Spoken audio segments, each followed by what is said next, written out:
In Europe, in the year 1400, Nicholas of Cusa was born. He became a mystic and was a leader in the Roman Catholic Church. He studied esoteric mysticism and propagated that to such scholars as Marsilio Ficino of the Florentine Platonic Academy. He studied ideas such as the coincidence of opposites. It's a theological concept that describes what every human experiences when we are alive on the earth. Why am I here? Who am I? Where is God? So you have the experience of falling, really falling to earth, and having something above, something greater that you know you want to seek and know more about and hopefully come to love, like some of these amazing people from our past history. So the scholars that we'll be looking at during the Ficino series are his colleagues and his disciples and people who inherited this kind of love for the divine through many different traditions, through Judaic traditions, through Christian traditions, even Chaldean, going back to Syria and back to Egypt. So in 1421, Cristoforo Landino was born in Italy, and he later became a member of Marsilio Ficino's Florentine Platonic Academy. Thomas à Kempis was born in 1441. People know him for his work, The Imitation of Christ. This is what the scholars and thinkers of the time were trying to emulate, to become kind and loving and helpful to the other human beings. In 1447, the Christian Hermetist Lodovico Lazzarelli is born. And he's a little bit more of a rebel.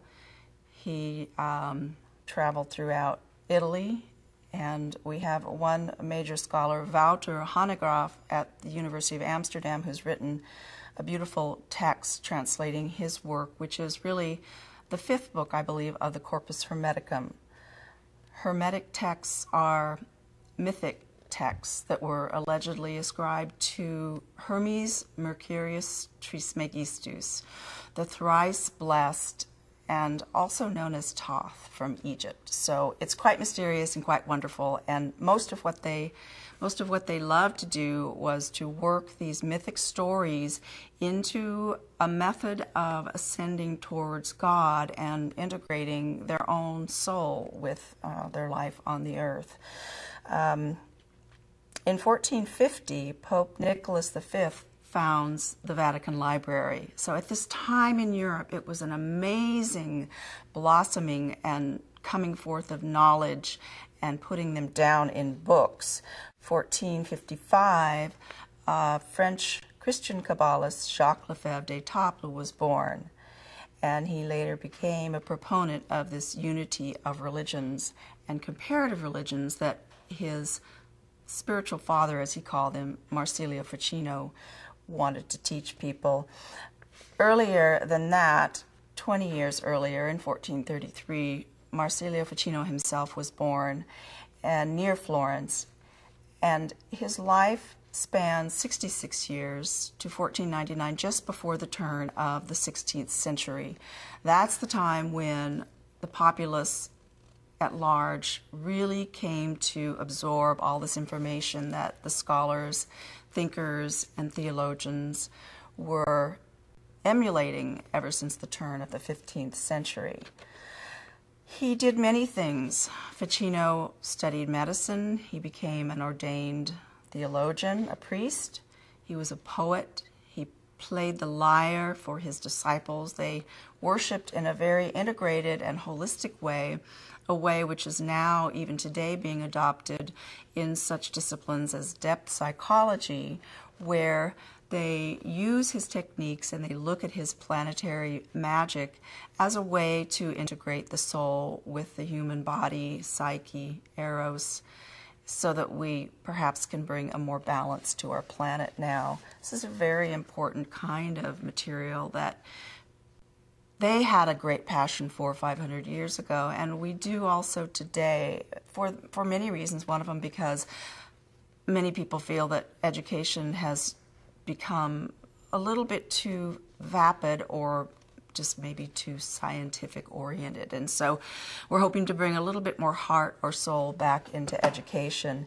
It's obvious in politics what's going on with intolerance, and that's the kind of things that these gentle people, many of whom actually were martyred or who had to flee in exile for teaching these gentle things, we hope to emulate that in a way that actually will work in this generation because of the crises that are happening now on our planet with environment, a little bit too much war than you might expect, and intolerance in particular about religious beliefs.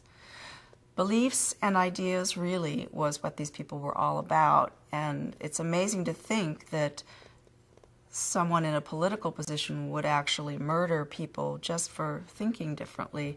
Unfortunately, this is still going on. For instance, the Saudi government has recently decided to execute one of their own people in the media, I believe, who came out publicly saying that he was a sorcerer. Now, these words carry a lot of emotional impact, and it's unfortunate, but it's also one way in which people can understand how deep these roots of our own humanness are. Sorcery, magic, witchcraft, they've been demonized really to the point where if you use the word, you're immediately an outcast. Now, the good news is that much of this has come to us now in public education even, really on the shoulders of the people of the civil rights movements of the middle of the 20th century.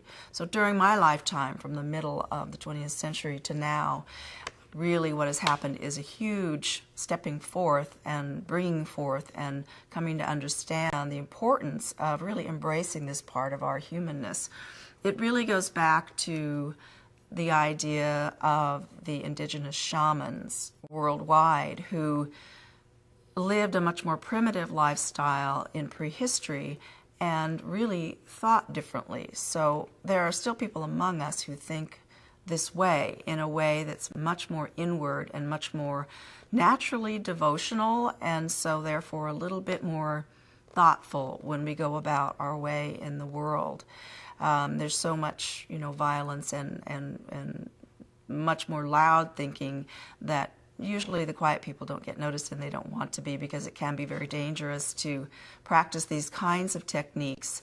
But there has been, in the last 50 years, a huge influx from India, for instance, from the Buddhist traditions through the Zen work and through the Hindu traditions of esoteric thinking from the East that has been adopted and digested by citizens of the West who are kind of getting over the newness of manifest destiny. We're going to move from Europe. We're going to spread clear across our own country. We claim this country. And really, all of us in America are multicultural. I myself am part Native American and also part French. And so even, within our own bodies, within our own genetic makeup, within our own histories, we have a lot of conflict emotionally, psychically, spiritually, whatever you want to call it, that needs to be addressed. And we need to listen to those voices within us that are indigenous and accept the fact that, yes, we are cultured, we are educated, but there are other simpler lessons that we need to learn. So this is what esotericism is really about. To continue on with the timeline, in 1468, Marsilio Ficino wrote De Amore, on love. It's a commentary on Plato's Symposium. And who suggested this was someone who was in politics in the arena of Florence, Giovanni Cavalcanti. And actually, Ficino was very well plugged into, Lorenzo the Magnificent. Lorenzo de' Medici was his direct patron at that time, a very successful ruler of the Florentine city-state. However, his life was also cut short, also by murderous situation because of his free thinking. So this is unfortunate. But Ficino went on to finish his translation of Plato. This is what many esotericists now study, is really Neoplatonic traditions. The Platonic theology, or the immortality of the souls, was translated into Latin, and Pimander, from the Greek Corpus Hermeticum, was published in Venice in 1468. So, just like in our last 20th century, during the middle of that century, a great influx and blossoming forth of material came out of these brilliant thinkers and people who were lovers of the divine and peace. So this is who we will be studying. Well, one of the instances that happened that brought all this about was the dissemination of material in writing. So not only were scribes continually rewriting and editing material brought forward from the ancient Greeks and ancient alleged Egyptian manuscripts, they were actually published in print at this time. I believe in 1455, the first printing press was operated at Mainz in Germany. And after that, it was a huge struggle began, really. So it's the information generation really beginning in the middle of the 15th century. Information generation comes to us clear from their time. It was disseminating information to the people. People could read Bibles for themselves. Even the scholars who had been raised through the church and trained to teach in colleges and universities, many of them hadn't read any of the scriptures themselves until this time. So between 1450 and 1500, these texts, the Bible itself, other works that were brought forward from Syria. There's a 6th century Syrian monk who's known as Pseudo-Dionysius, whose work was studied extensively by these scholars and integrated, as well as Orphic teachings, from Greek Orphic teachings, into works that they were reading to the people. They were reading Bibles. They were saying, well, some of the rituals of the Roman Catholic Church aren't delineated in the Bible, so whose authority is it? So here again, if you have information, if you can read, if you're literate, if you have access to the internet, you can make colleagues across continents, across oceans, and these people began to do that. Columbus sailed to America right at that time, 1452, and everyone was reaching out for other humans. Jacques Lefevre himself claimed very directly that these beautiful love stories that people tell each other were known throughout the world. They must be, even people that they had never contacted, Indians on the New World continent. So it was a huge explosion of mental and emotional awareness of the populace, and especially the educated people that were professors in colleges.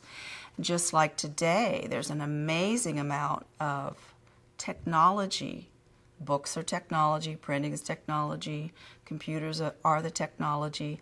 So we each can reach out, and many scholars it's a struggle right now, because really up until now, at the turn of the 21st century, the power of knowledge and wisdom for much of this material, that some of the dearest material really from religions and the deepest and the most mysterious, has been kept cloistered still. And there's many reasons for that, because of the danger, mainly physical danger, from organized religious institutions, but also because it does take a good bit of study to get to the point where you're at that level, looking clearly inward and seeing those things. So what's happening now is that locations of knowledge are being dissipated from the main institutions which we will be covering in this series, really into people's homes. They have such huge access to major library collections online, just as people in 1450 began to have access to books on the street, and of course they became illegal and they had to sneak them into their homes, and they died for these ideas because it meant freedom. So freedom of thought, freedom of speech, freedom of action, freedom to be who they were authentically. So this is happening again now, and it's a struggle in academia because we are used to having that knowledge and being able to say, well, these are the students who are worthy of hearing this and understanding it. So we have many major institutions, Exeter, we have the University of Amsterdam, MSU right now has some amazing scholars in esotericism. These words are beginning to be said. Rice University has a program on Gnosticism, mysticism, and esotericism. So all these different things are beginning to be taught even more widely in the major institutions. But besides that, the locations of knowledge have come into our homes. So I can look up on my home computer, a very small PC, a laptop. I can access information in the National Library in Paris and find out things that to me mean a great deal. Before this time, people would run across this haphazard, and this is how people come upon this, and they find that they're seeking these kinds of soul-soothing teachings that help bring their life to fulfillment in their own life. So in my case, a professor at a university I studied at, which was a Cal State University, with no religious studies department, a very new university just being built. They gave, I think, 3 philosophy courses was all that they offered at the time. And I wanted to study symbols of God and names of God because I was at a point in my life where there's no reason to not say what I want.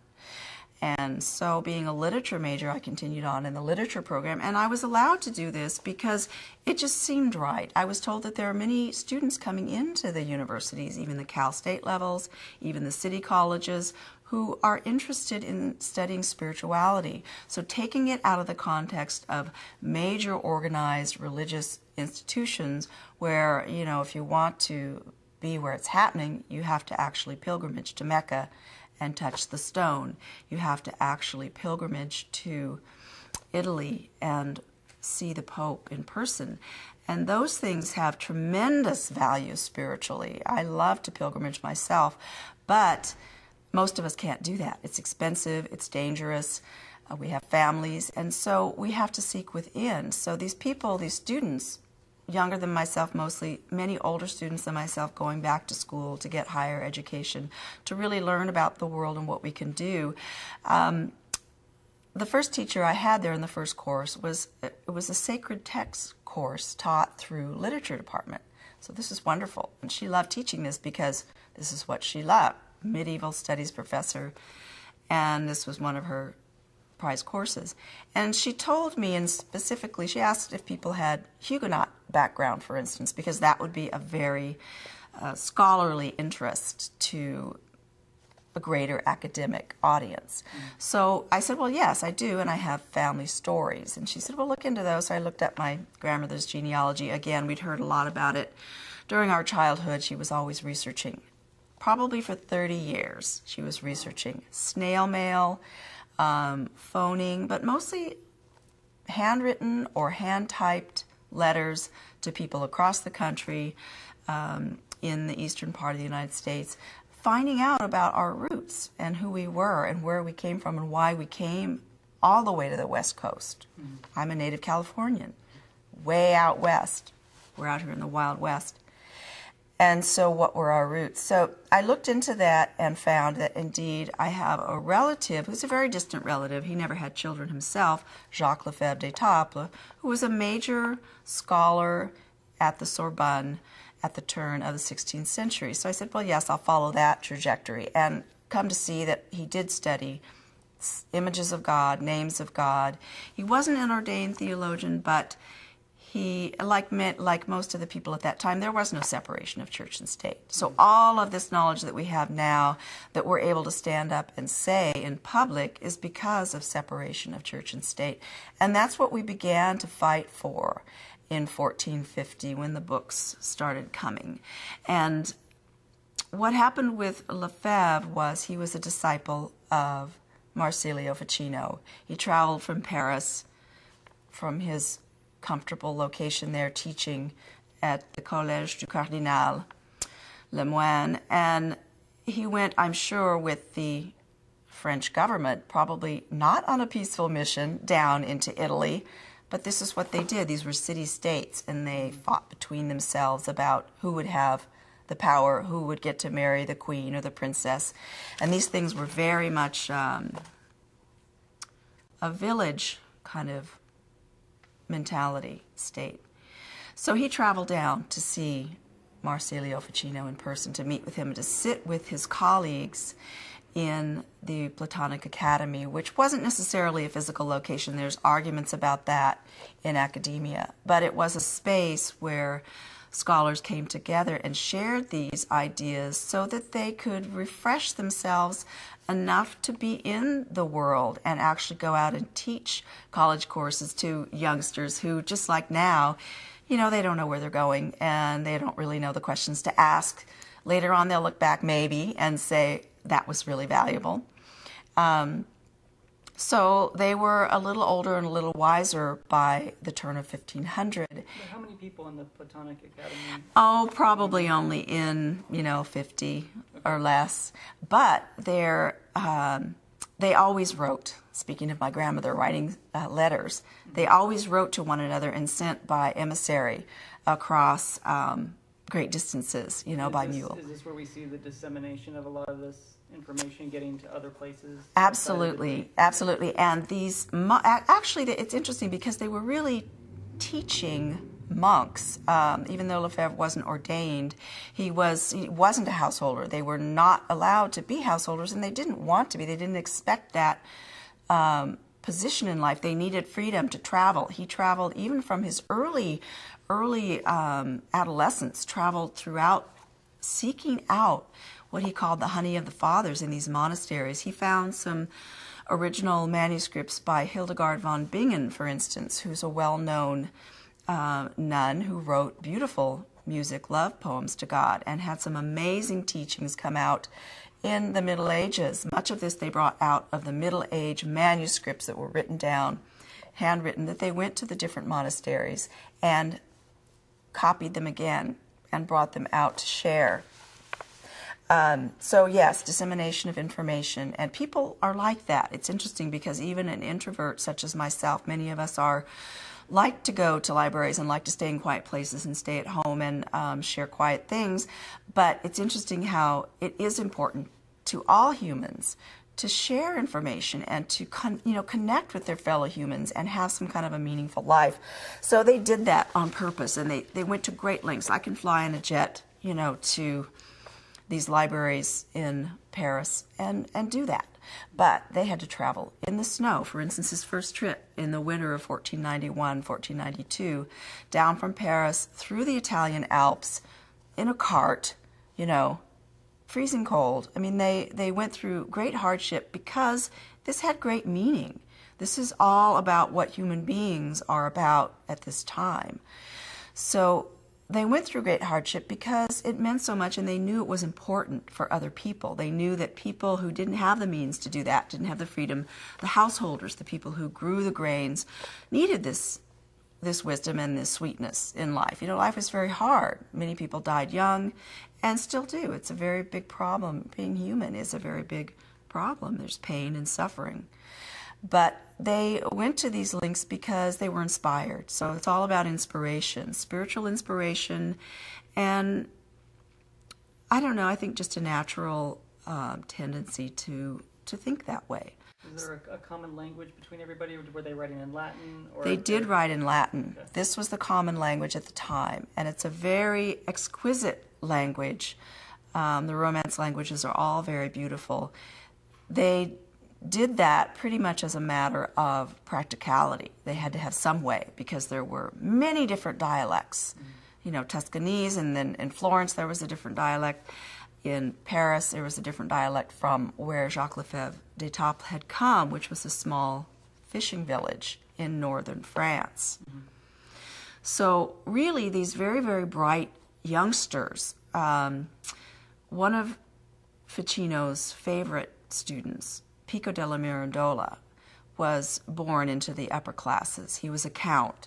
So there were people among them, many people among them, who were in politics, who were royalty, but also people who just had that spark in them from birth, who were sought out by the church leaders as people that they could educate. Educate means to bring up. So they brought them forward. They brought these personages such as Ficino out of the householders' surroundings in a small village where there's fishermen, there's people working in the fields, and they educated them. They taught them Latin, and they taught them to write, and they taught them math. Mathematics at that time was actually outlawed by the church and had been neglected for decades by the Sorbonne until Jacques Lefevre d'Étampes decided to reinstitute those teachings, and it was still heretical. So many of these things they did really were on pain of death. And they stood up and they said, it is important, just like many people are standing up now and saying, intolerance is not okay. You know, we do have to go out and fight, and some people are the warriors and they have to go to war and do these difficult things. The scholars, the people that I'm studying, aren't the warriors. They're the thinkers, more delicate physically and just more inclined to introspection.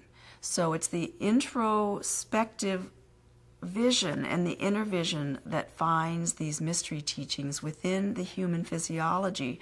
Now these things are being studied as physical phenomenon within the genetic code, within the nervous system. Neurologists right now speak of lightning happening in the human nervous system when these Zen monks are able to balance the positive and negative poles of their electrical system, the nervous system. They practice meditation for years to have these experiences that open their mind and heart to a greater vision than just the normal looking outward vision. So many of these teachings have been called for decades occult because that means eyes closed. They're called the mystery traditions. And they've been much maligned because people who never look inward are perhaps frightened by them. I don't tend to believe that. I just tend to believe it's a political act that tries to shut them down because of wanting to control people's thoughts and what they're looking at, what they're striving for. And that's important to a great degree in our culture. We all live within very highly structured social cultures, even as, you know, in prehistory, the shamanic cultures, the Aboriginal cultures were still highly structured. Those thoughts were in a different direction.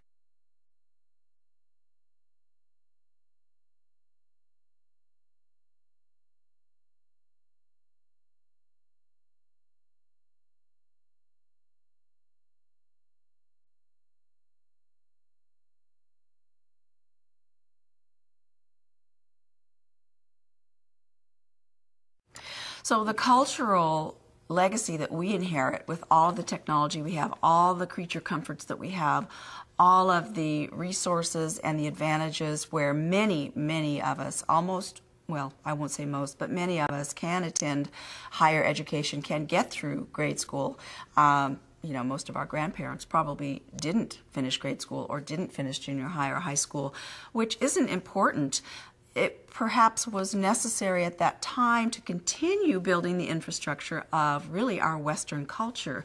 So what we inherited from our European ancestors in 1500 was an idea of building together. So they would build beautiful buildings based on mathematical principles that really we are coming to find and coming to appreciate through computational physics with all of our computers is the basis of thinking, how human beings think.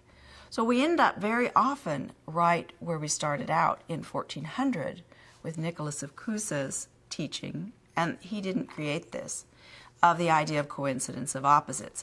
It's a